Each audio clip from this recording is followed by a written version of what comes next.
The night dragged on. No more waves came. Eventually I must have dozed off, because when I opened my eyes I saw the first hint of daylight. Bibi had shifted away from me and lay on her side, curled around Pansy. Pansy's ears perked up when I stirred her. Her tail thumped at the sand. I moved my head from side to side, working the stiffness out of my neck. Then I looked at my burned right palm. It was blistered and red, but it didn't hurt as much as it had the night before. The sun rose, bringing light and warmth and hope. As soon as I stood up, Bibi awoke. "Is it safe to go back?" she asked. "Did you hear the all-clear signal?" "I didn't hear a signal, but I'm sure the tsunami is over." "Good! I'm starving." We walked through the sand, stepping over downed trees and going around an astonishing amount of debris. What had been a woods last night now looked more like a movie set for a film about the end of the world. A woman's straw hat lay upside down, pink ribbons trailing across the sand. A portable barbecue was wedged into the ground. An inflatable raft with a crab pot still attached to a cord nested 6 feet up in a tree. Pansy ran a short way ahead, then returned. It was clear that she wanted to stay close to us.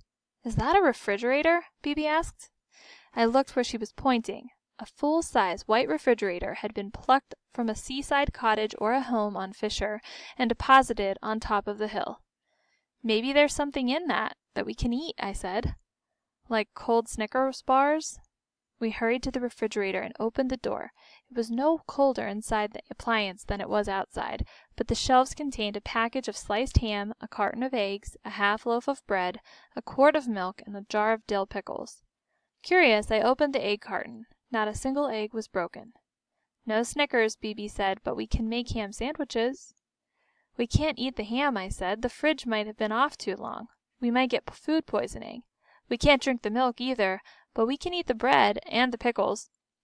We each wrapped a slice of bread around a dill pickle. I gave Pansy a piece of bread too, which she gobbled without chewing. I gave her a second piece. "This bread is stale," Bibi said. Then she smiled. "Maybe we should complain and ask for our money back." "It could be worse," I said. "The fridge might have been full of cauliflower and spinach." "I'm thirsty," Bibi said. "Too bad whoever owns this refrigerator didn't keep bottled water or soft drinks on hand." Unsure when we'd get a chance to eat again, I took the rest of the bread with us. "Do you want me to carry the jar of pickles?" Bibi asked. "No, they're too salty. They'll make us even thirstier." Pansy walked as if she were glued to my pant leg, whining and poking her nose at the bread bag until I let her eat a third slice. Bibi and I each ate another piece too. Stale bread was better than hunger pangs. "Are you sure we're going the right way?" Bibi asked. "This doesn't look like anything from last night." I looked in every direction. The sun was higher now, and the sunlight still came from behind us. That meant we were walking westward, toward the ocean. "This is right," I said. "We need to keep the sun at our backs." A short while after we found the refrigerator, I spotted something green half buried in the sand. Kicking at it with my foot, I uncovered a 6-pack of 7-Up. "How about a warm 7-Up for breakfast?" I asked. "Yum, yum," said Bibi. "Stale bread and warm 7-Up." I still had the hotel towel, so I used it to wipe the sand off the tops of 2 cans. We each popped open one.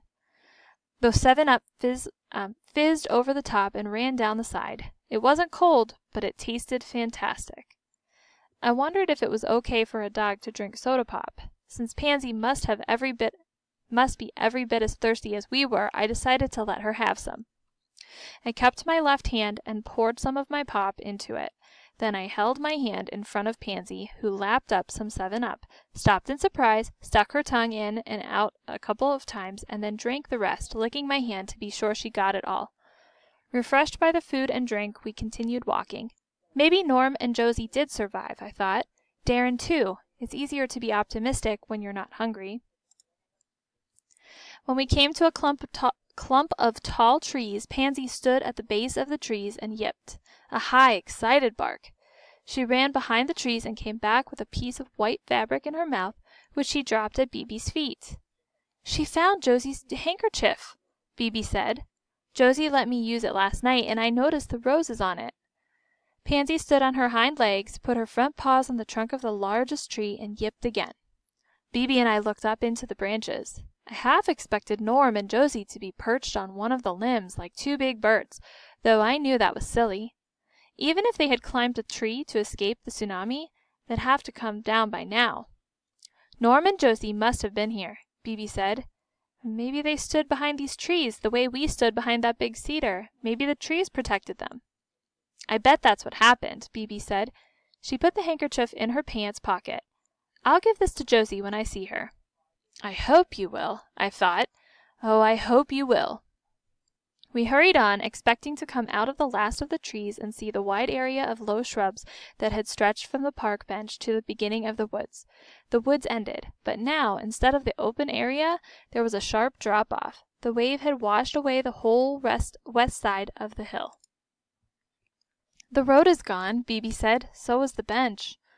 We walked to within 10 feet of the edge. Don't go any closer, I said. It might crumble. As we looked at the destruction, Pansy ran off to one side, sniffing the sand. What has Pansy found now? I asked, and went to find out. It's footprints, I called. Someone else has been here this morning. We squatted behind the footprints and saw that they were two different sizes. 2 people, Bebe said. I watched Pansy closely. If Norm and Josie had made these footprints, I thought Pansy would get all excited. She didn't. She smelled the footprints while we looked at them, but when we walked on, she came with us. We could see the remains of the hotels now. We saw the beach, although the wooden steps that had led from the hotels to the beach were no longer there. Gentle waves lapped the shore just as they had before the tsunami. It was as if the ocean had forgotten all about yesterday's violence and returned to business as usual. I see people, Bebe said. Sure enough, people were walking on the beach. They're probably looking for souvenirs of the tsunami, she said. Or they're looking for survivors. Maybe Mom and Dad are down there. That possibility gave us both a spurt of energy, and we looked for a way to get off the hill. With the road washed away, it took us a while. Most of the way we simply sat down and slid in the sand, letting Pansy get down as best she could. When we reached the bottom, we headed toward the remains of the Totem Pole Inn. Anticipation and dread wrestled within me. Would we see Mom and Dad soon? Or would we learn that the Elegant Empress had disappeared? I didn't know whether to rush forward or hang back. Bebe made the decision for me by taking off a trot with Pansy loping beside her. I had to run to catch up to them. 2 women saw us approaching and hurried toward us. Were you up on the hill all night? One of them asked. When I said yes, she held out a snapshot of a young man and said, I'm looking for my nephew. Did you see him? No. There was an older couple up there for a while, but we got separated from them. We never saw your nephew. I'm sorry. He worked at the Frontier Lodge, the woman said, in the kitchen. I wondered if he had made our pizza and the 2 milkshakes. Do you know anything about the Elegant Empress? I asked. Who? It's a ship. Our parents were on it when the earthquake hit, and we don't know what happened to them. I haven't heard anything about a ship, the woman said. Nor have I, said her companion. Good luck, the woman said. I hope you find your nephew, Bebe said. We had similar conversations with other people. One was hunting for his son, who was a bellhop at the Totem Pole Inn. Another said her teenage daughter had been at a birthday party on the beach the night before. The third asked if we had seen any of the firefighters.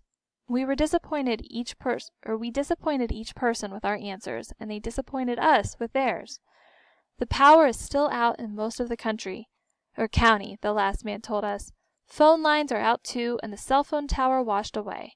I haven't heard a news broadcast since I came out here about this morning, when a Portland station broadcast an all clear. We asked everyone we saw, but nobody knew what had happened to the Elegant Empress. Bebe and I walked slowly around the remains of the Totem Pole Inn. If Mom and Dad are okay, I said, I know they'll come here. Helicopters droned overhead, following the coastline. A woman wearing an armband approached.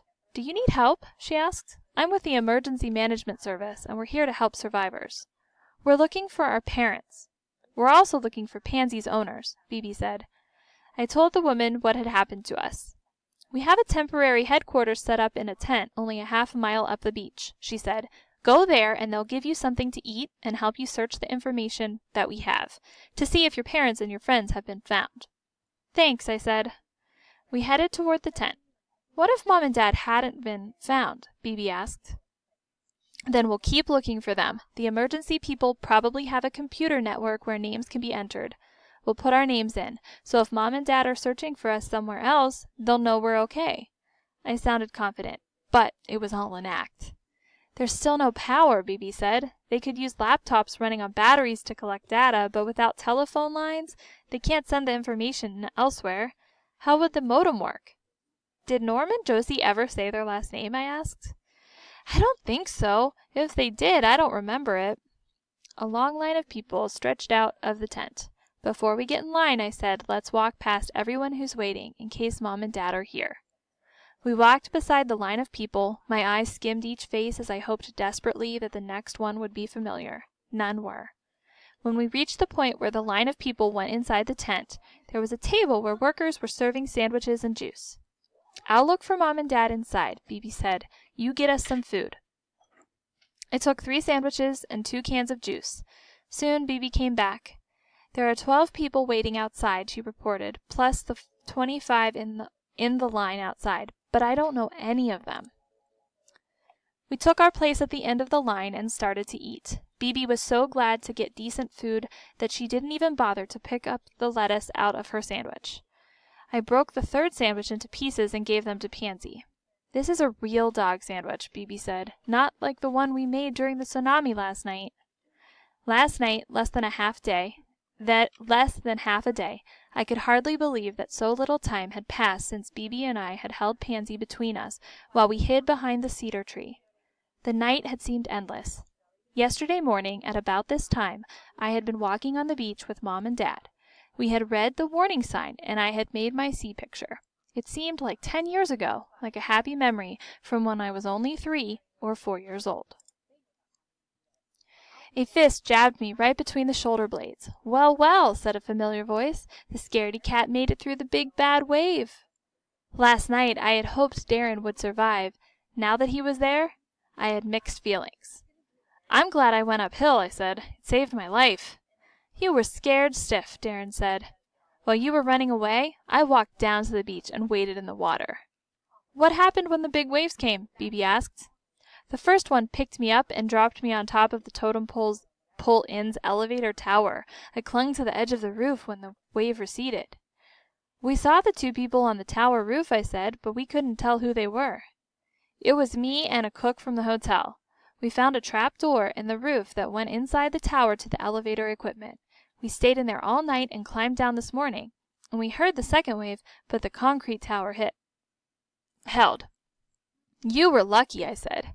"Not lucky, just brave. I wasn't scared for 1 second." "Liar," I thought. "We were all scared." "You're the one who was afraid," Darren went on. "Anyone with sense would be afraid of a tsunami," I said. "Are you saying I don't have any sense?" "I'm saying you were just as frightened as I was." Darren raised his hand as if to punch me. I pushed his hand away and looked him in the eye. "You're alive because of me," I said. "You should be grateful." He glared at me, but he didn't deny what I said. I knew we'd never be friends, and I knew my problems with Darren probably weren't over permanently, but I had taken a giant step on the road to solving them. "Have you heard from your parents?" I asked. "Do you know what happened to the Elegant Empress?" "No, I was on my way to the tent to ask about the ship when I saw you." "This is the line for information," I said. "You can wait with us." Bibi gave me a surprised look. I was surprised too. I never thought I'd invite Darren to spend 2 seconds with me, but now that I had finally confronted him, he had lost his power over me. He was just another kid looking for his parents, the same as we were. "Where did you get your sandwich?" Darren asked. I told him, and he left to go get some food. We had waited in the line half an hour when Pansy gave an excited yip and took off down the beach. She ran in circles around the man walking toward us, leaping in the air with joy. "It's Norm," Bibi said. "Norm," I called, waving my hands over my head. Bibi ran to him and threw her arms around him. Together they returned to where I waited in line.